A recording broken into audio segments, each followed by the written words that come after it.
relationships, trauma, philosophy.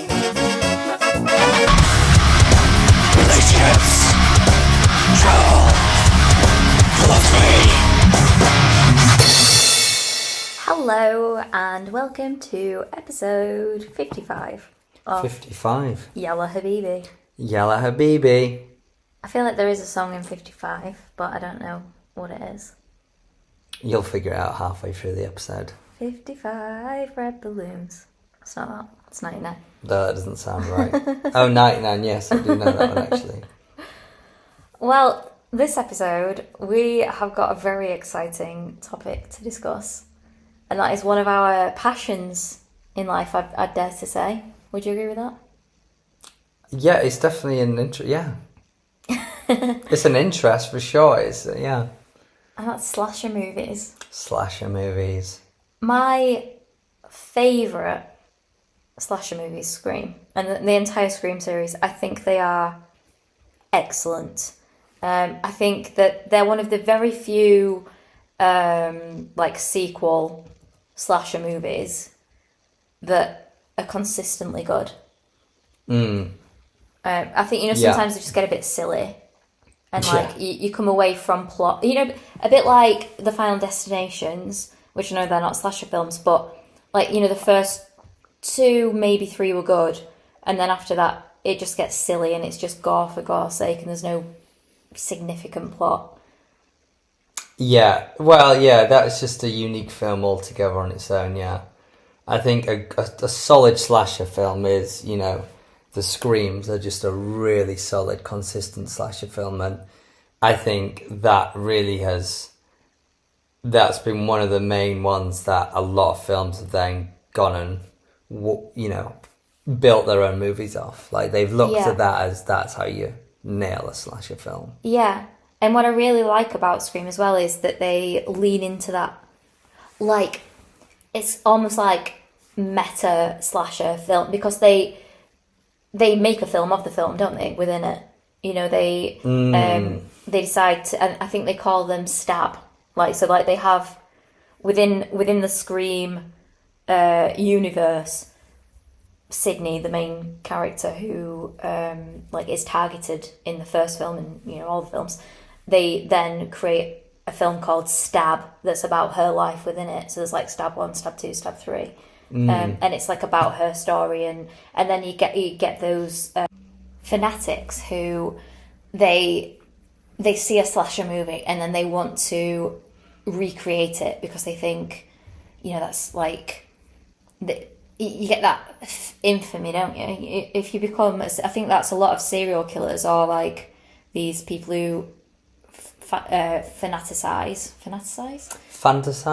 Not fantasize, but fanatics. They become. Okay. They fanaticize the idea. Oh. I think that's the word. But yeah, they fantasize also. Yeah. About being that notorious killer. So without giving away too many spoilers, with the Scream films, a lot of times it's someone who's trying to reenact what happened. They became fascinated with the story of why this person was trying to kill Sydney in the first one, and then they try and recreate it. They'll try and redo that. And interestingly, we watched a film that's pretty much spot on about that, and that's Copycat the other night. It's about someone who tries to recreate the killings of various serial killers, to the point where they will stage the bodies to look exactly in the same position. They'll kill them in exactly the same way. They'd have a similar look to the original. So it was a really good film that we watched the other night, wasn't it? Yeah, it was great. Whenever I was scrolling through Netflix, it just kept popping up, and it was like a 90s scary film, which at the end they are the best slasher films. Yeah. I think 90s, probably 80s is just the best. It just really caught my attention. It just seemed to have a slow start. It starts in this lecture room and it intros it really well. He copycats real murderers you would know, like a Ted Bundy. What was it? Boston Strangler. And just a bunch, Zodiac Killer, who never got caught. Oh. Who never got caught, but they believed they knew who it was, but they just weren't able to convict, which is even scarier, I think. Another great film, Zodiac Killer. So yeah, I think it was really interesting, and I just think the way they, portrayed the murderer and also the people trying to chase him, I think was really interesting. Yeah, it was, because like the woman who is Sigourney Weaver from Alien, many other films, is the main, like the woman giving the lecture, and she's like a psychologist and she writes about serial killers. And I think that's why this particular killer has an interest in her, because she knows so much about so many serial killers. But this film was a prime example of me showcasing one of my unique skills, and that is I can call a slasher killer from the first frame they appear on the screen. You are frustratingly good at it. So like this particular film, there was this one unassuming looking character in the background. It didn't zoom in on him. It didn't, like, there was no indication. I just saw him and I went, oh, for God's sake, that's him. I just knew it. He didn't even speak. He just smiled in the background. Yeah, it was totally, you would have thought it was an extra. Like, there was no, like, sometimes I think that films give it away because they kind of linger too long on someone. But he just looked like a bit of a shit extra who was looking at the camera. Yeah. Or like, but I called it straight away, and that, I can do this with every single Scream film. I just know straight, like, I'm just so good, like, I'm convinced that this is an ADHD trait. Like, I'm not, full disclosure, I don't have a diagnosis of ADHD. I am pursuing one. Soon to have a diagnosis. Yeah. Or soon to be assessed. Sorry, soon to be assessed. And well, no, TBD. Yeah, but well, I mean, I can give a prime example. I was putting on my trousers. This is the second time I've done this. Yesterday. Yeah. I got one trouser leg on, remembered I needed to send a message, so I sat down with one trouser leg on, sent the message, and then proceeded to put my trousers on. We both show a lot of traits. A lot of traits. And I've done like a pre-test, which is not quite a diagnosis, but spoken to a specialist that deals with neurodivergent traits, and apparently I tick all the boxes. Yeah. But we will both be doing assessments in the future. Yes. Yeah. So I'm convinced that this is an ADHD trait, because one of the common traits of ADHD that a lot of people find frustrating is finishing someone else's sentence, because you can already they've said two words, but you know how that sentence is ending, and like, as the potentially ADHD person, it's really frustrating to wait for someone to finish that sentence because it feels like it's so slow. I'm like, why are you even bothering saying words? We both know what is the situation, or like, like when someone's telling you a story and I'm like, I already know it ends. I already know. And that's probably annoying for the teller and the receiver, equal parts. But so I think it's being able to, because it's like doing acrobats in your mind. Like you've picked up that bit, and now you've got enough outside information to form a picture that doesn't require verbalizing. Like, you don't need the full story. It's like skim reading. You can get the gist. You know enough to not bother with the rest. And I think that's how my mind works with films, is that I can look at it and like, well, they're connected to them in that way. They're connected thinking about that first Scream film. So, all right, it's them. I don't know how you do it still, though, because if we break it down, because I'm not very good at it. I one or two films I've managed to do it with. But what is it? You say you see a bit of that, a bit of this, a bit of that. You usually do it within the first 10 to 20 minutes of a film. Like, it's not like Copycat. It was the first frame, wasn't it? Yeah. I was like, Sam. Which was 10. It's not like an hour in. You have enough evidence now. Is it? Within the first 15, you're locking it down, and 90% of the time you're right. Yeah. Like, what is it that you're seeing? Because I don't see it. Other people don't see it. I don't know if it's like an element that they're all kind of predictable. And I'm not talking because there was something in that Copycat towards the end that really, like, you know, I woke you, you'd fallen asleep on you, and I like, like all of a sudden, because I really didn't see it coming. So I'm not saying that I know like everything that's going to happen, but in terms of identifying the markers of who's going to be the bad guy in this film, it's a good question. I don't really know why. Like, why do I? Because it's got to be someone that you kind of don't expect if they're already in it. You know, like there's some like, you know, Halloween. I don't know if like Michael Myers. I don't know if they knew it at the start. I can't remember. You know, like like a masked serial killer. Yeah. Is usually someone that you know within the film, because why else would they have a mask? Yes. Like Copycat Killer, he's not a masked slasher killer. Like you do learn quite early on who it is in the film, don't you? Yeah. Not at the point that I mentioned it, obviously, but and then they kind of have side stories. You've got the killer, you as the audience member, the viewer knows who they are, and then you've got your detectives trying to figure it out, and then they eventually meet, and that's like, you know, the climax of the film and everything. Or you have a slasher film where even you, the viewer, don't know. The police don't know and you, the viewer, don't know. And that's the one that I think that I'm usually quite good at predicting. Like, because with like I was saying in the format, like the Copycat film, they tell the viewer quite early anyway. So I think that's quite cool that I was like, right, so even though he's not a character yet and he's not spoken, he's a background person. I think that to me is my most impressive one that I figured out. Because it's much harder, yeah. Because they were always going to tell us who that was, and it wasn't going to be necessarily a surprise. Yeah. Whereas with masked slasher films, that's the climax is finding out who they are, isn't it? That's the Scooby-Doo whodunit. Whodunit. Yeah. It's just a man in a mask. It's just a man in a mask. Got it away. Would have got away with it without you pesky kids. Yeah, jinkies. Jinky. Oh. So I think that it was most impressive that I figured out that one, because they were always going to tell us and it's not a surprise. And I think they never explained why he did appear in the background of the police station, other than I guess one of the killers that he emulated was someone who liked to watch the police.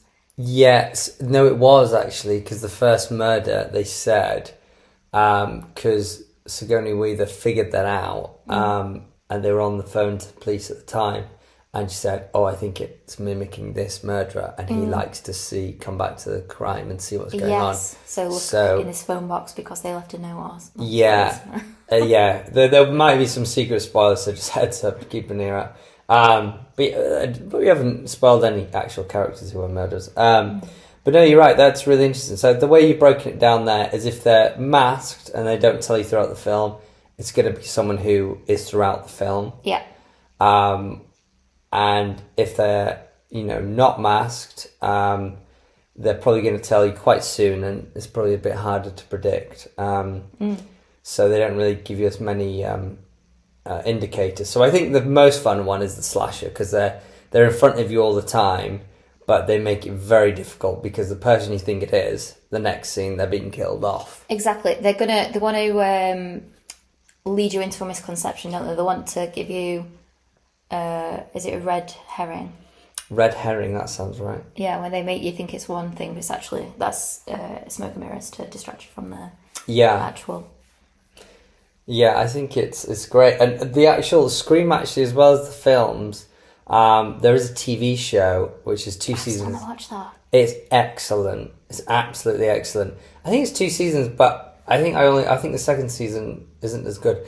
I think it's just the first season it's so good. It's actually really good, and I mean I know it now, but it'd be great to watch it with Shelby to see how. I think that'll be much harder for you to figure out. I don't doubt that you won't do it within 2 episodes. But maybe within 10 minutes. But I think it'll be a bit more challenging. Yeah, because you've seen it, so you know. Yeah, I know. And I didn't guess it. I kept guessing, or I didn't get it. I think I was shocked at the end. I didn't get it, actually. But we'll see. But I've got a list of films that you've recently figured out. So that was Copycat, the most recent Scream, but you have done it for every single Scream that exists. I've seen Shelby predict it. Yeah. I mean, weren't with you in the 90s, but you know, every Scream we've watched together, you've done it for. Happy Death Day. Yeah. That's a really fun film. It's where it's like a Groundhog Day. Keep repeating the same day. I like those type of films. Yeah, they're good fun, and you know, she keeps getting killed over and over again. And there's actually a Happy Death Day 2. Yes, I would like. Well, maybe watch that later. I think I've watched that actually. I would be willing to watch it though. The ones that you struggled on actually was the most recent one was Fear Street. Yes, so we watched the one like the prom night one, Fear Street. 'Cause there's a few in there. Yeah, if you're looking for like an updated slasher movie that captures it really well, honestly, the Fear Street collection is fantastic. It's all on Netflix. I think there's 3, maybe 4. And what's really interesting is the same people. They follow them throughout their life, and it's also very different in the same way. So it's really fun. Yeah. And we watched one of them. We haven't done it in chronological order, but it's fun either way. Yeah, and it was. I would say because I came up with a few theories, didn't I? Throughout. See, that's one of my assumptions about how I can guess these is because I keep guessing until I get it right. So I guess like 10 different things sometimes, but then like I do settle on one, and that's usually it. But you come out with some cracking plots. Yeah, for that Fear Street, is that what it's called? Fear Street, yeah. Prom night. Yeah, prom night. That's it. I got quite a few different theories as to who it was and why. Like I created whole background stories. Yeah. And I think that mine would have made excellent films. And I'm going to start now consciously when I'm wrong, writing them down because then I can create my own slasher film. But I think you'd be amazing. To have you with the writers, I think you'd be great. So what is it? Can you remember what you predicted, the best plot you predicted for that, and then what was it actually? Yeah, now then. So if I remember correctly, the main girl in Fear Street, her mother killed her father, was it? Or what was the backstory? So I don't remember the entire backstory, but basically the main character, like the main girl who's like a bit of an outcast, but she's running for prom queen, there's rumours that her mum killed her dad on prom night. So there's like that, she gets bullied for that, and there's like a lot of this talking about this Granger curse, which is like her last name. But I had this theory that there's this guy in it who's like a popular guy, and he's always really nice to her, and like the plot is that all of the prom queens get killed off one by one. That's like the slashers targeting them. So I thought that maybe it was him because they were friends growing up, and I reckoned that there was something to do with like he'd protected her from her dad, like her dad was a bad man or some, like I had this whole backstory for them. And then my other theory was that it was, oh, by the way, these are spoilers, so if you don't I'll not say who it actually was, but it wasn't the people that I said. I also thought it was maybe the teacher who was like a nun, because it gives the impression that there are 2 killers at one point, and there's like this religious teacher who's friends with the main character's mom, and then she has a son as well who's also religious, and that like she's like the only one that seems to not be like sleeping with a boyfriend, or so I felt like they viewed her as like being more pure than the others, and that they wanted her to win the prom queen. So I had quite a few theories about that, but the actual outcome really surprised me, actually. Yeah, it was surprising. I think it was a really good film, and it's actually called Prom Queen. Just a heads up, not prom, whatever the hell we said, prom night. I think it was a really interesting film. And Fear Street, I can't quite understand it, but Fear Street just seems to be a creator of these films. But there's another series trilogy Fear Street do, which is part 1, 94, 2, 1978, and part 3, 1666. It kind of goes backwards. Which is the Fear Street series. This seems to be a standalone Fear Street Prom Queen. Let us know if I'm wrong. But either way, the Fear Street collection, that if you just type Fear Street on Netflix, it's super interesting. I think they're modern slasher films that absolutely nail it. Yeah, I think they were really good.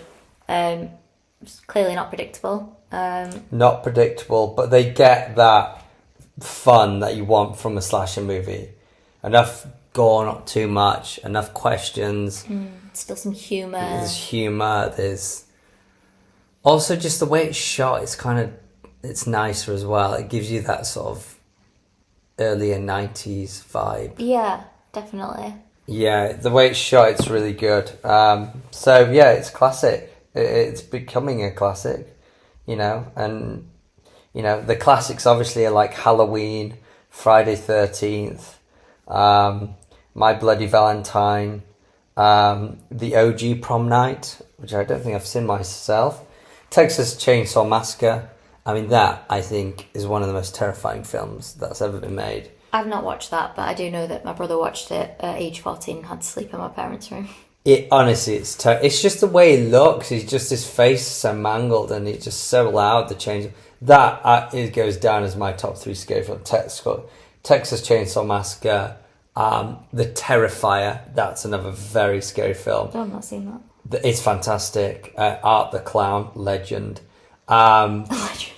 He is a legend, but there's a lot of gore. It's a bit like what's the director that loves gore? Tarantino. Quentin Tarantino. It's not a Tarantino, but it's like a Tarantino film. Interesting. It's a lot of blood. I do like Tarantino films. You'll love it, but it's rough. But Art the Clown is so cool. They've done 3, and apparently they're going to be doing a 4th and final one. So there are cool films. There's a lot of remakes these days, isn't there? So there we go. I think that gives us a good insight into Shelby's slasher prediction power. There you go. So I think we should watch another one tonight and see if I get it. We'll see, yeah. So we've wanted to do an episode on our slasher obsession, and particularly I wanted to shine a light on Shelby's power. I think she just has this unique neurodiverse power that allows you to predict the hell out of them. Yep. But there we go. From slasher movies to Scott's WTF of the week. Every week the world gets a little weirder. Let's talk about the strangest thing that went down this week.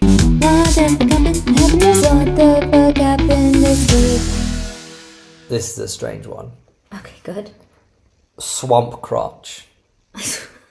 I'm going to say it again. Swamp Crotch Right. sets off TSA alarms.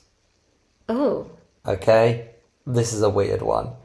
So a traveller in the US was left baffled when airport scanners flagged her crotch. Oh. Twice on the same trip, all because of sweat. Oh. How disgusting is that?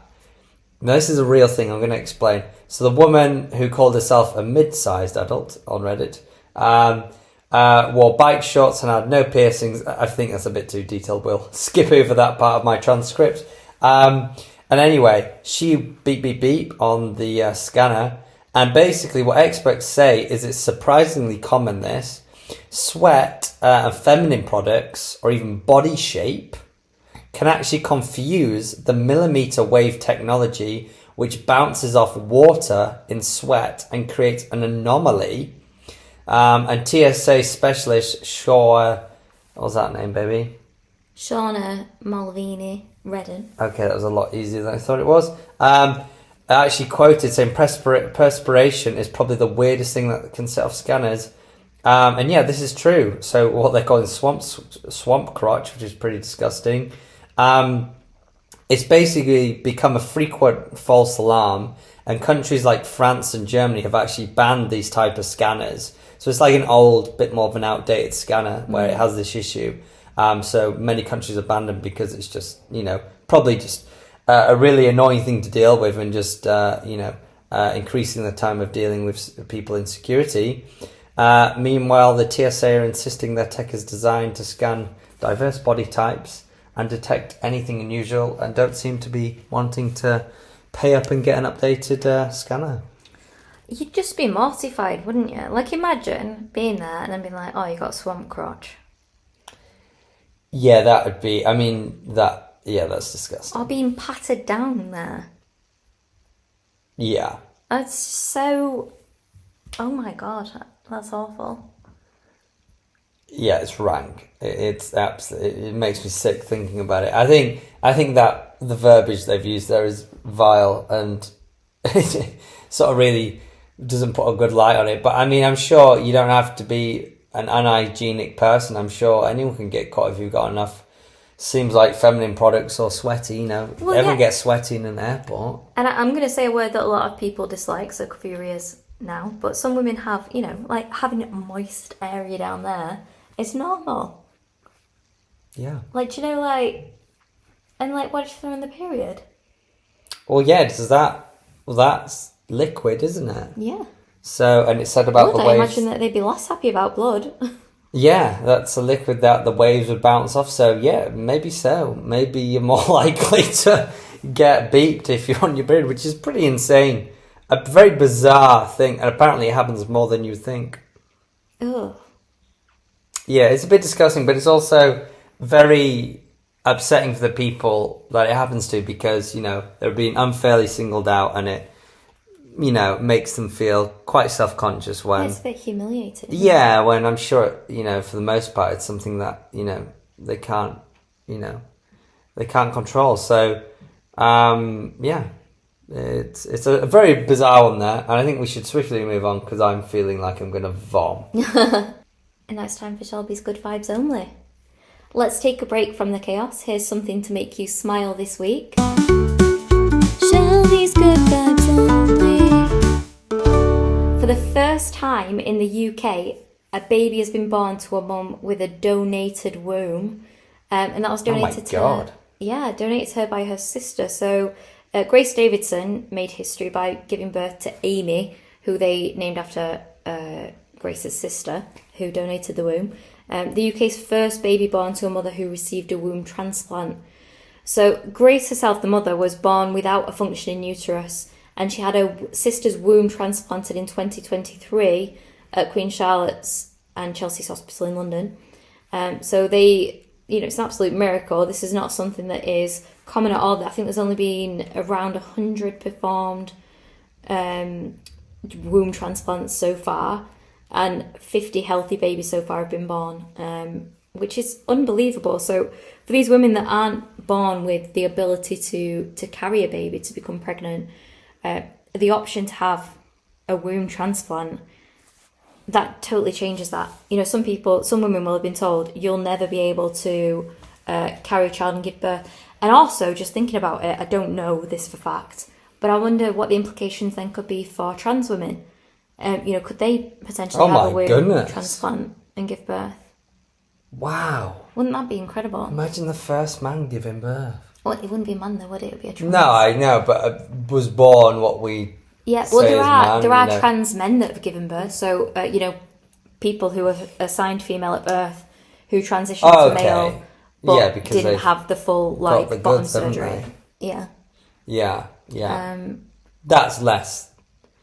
It's still pretty impressive because they'll have undergone some level of so the person that I'm thinking of in particular had fully transitioned, was taking testosterone, all that jazz, just hadn't had bottom surgery. Okay. So then I don't know, what that would mean health wise for the baby, but Yeah, but they're born with the goods, aren't they? So Yeah. I think that's less sort of impressive, but I'm sure it's a whole process and it probably has a lot more technicalities with the transition and everything. But if a man was the first man, which now I don't doubt is going to happen in the next couple of years, that's going to blow everyone's mind. yeah. But are you talking about people who are born male and choose to stay male but want to carry a baby, or? I'm talking about I'm talking about a man who transitions to a woman. Okay, got it. So assigned male at birth but is now female. Correct. Now a woman. Yeah. Yeah. Yeah, I mean, it would be unbelievable. That would be an incredible medical marvel, wouldn't it? Yeah. Wow. Watch that space. And theoretically, I don't know this for fact, but so theoretically, right, if you had the womb transplanted, I assume the eggs within it are also part of that. So this Grace, who's got her sister Amy's womb, if she didn't have a womb, I don't think she would have had... Would she have had ovaries? Well, you told me recently that a woman is born with all her eggs. Yeah, that's true. In fact, you are, before you're even born, when you are inside if you are a female, when you're inside your mother's womb, you had all of your eggs. That's mental. Yeah. I think that blows my mind. So, any baby you're going to conceive, you have it from birth. You have it inside you already. Yeah. That's wild. Isn't it? That's it's like you've got a little so Pokemon ball and you're just waiting to go. Exactly. Charizard. Yeah. It's a really, really good way to explain it. You've got all your Pokemon balls. It's just you've already completed it. Yeah. Pikachu. Yeah, Pikachu, cute little Pika. That blows my mind. That is mind blowing. I mean, it's amazing for the people who can't. They've got whatever issue, born with, or something's happened where it's happened, and now there's an opportunity for that to happen. I mean, that's unbelievable. Yeah, it really is. So, well done to all of the doctors involved with that procedure, because that's the first time it's happened in the UK. Well done. An amazing story to end on. Yes, and bang on time. So, another adventure wrapped up. But the journey never ends. Keep your bags packed for the next one, and remember, when in doubt, just say Yalla Habibi. See you next time.